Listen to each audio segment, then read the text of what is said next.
Good evening, friends. Study with Apala, Engineering and General Geology, Parvin Singh book.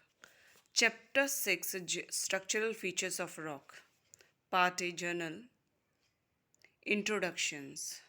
So, rock formed within or on the surface of the earth are subjected to a number of internal and external forces during and after their formation. These interactions of forces with the rock is responsible for a variety of characters developed in the rocks. The parent shape and dispositions of rock masses is largely due to these forces.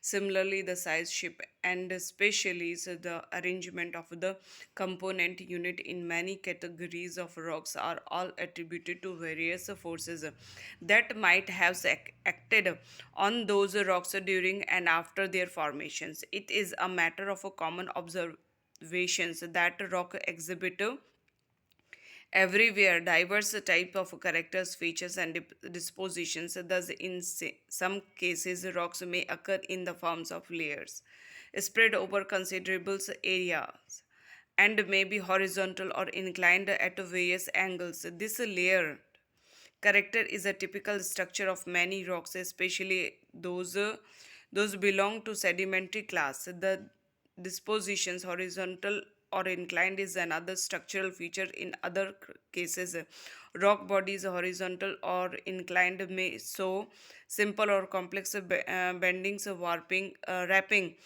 fracturing, and displacement of blocks so created along the definite planes, surface, or zones. All these diverse characters observed in the rocks have profound influence on the general and especially the engineering property of rocks. These characters are grouped together as a structural feature of rock.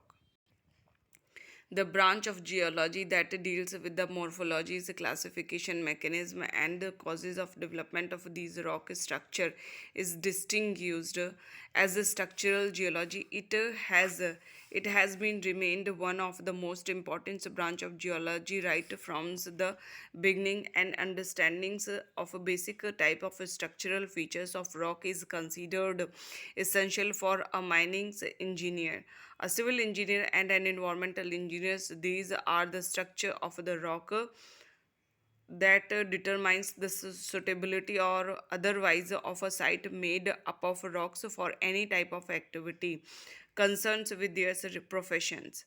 The evolution of natural landscapes is influenced to a considerable extent by these structural features. Hence, the regionals and town planners cannot afford to overlook their significance while drawing up developmental plans for colonies, townships, and areas of public utilities, primary and secondary structure.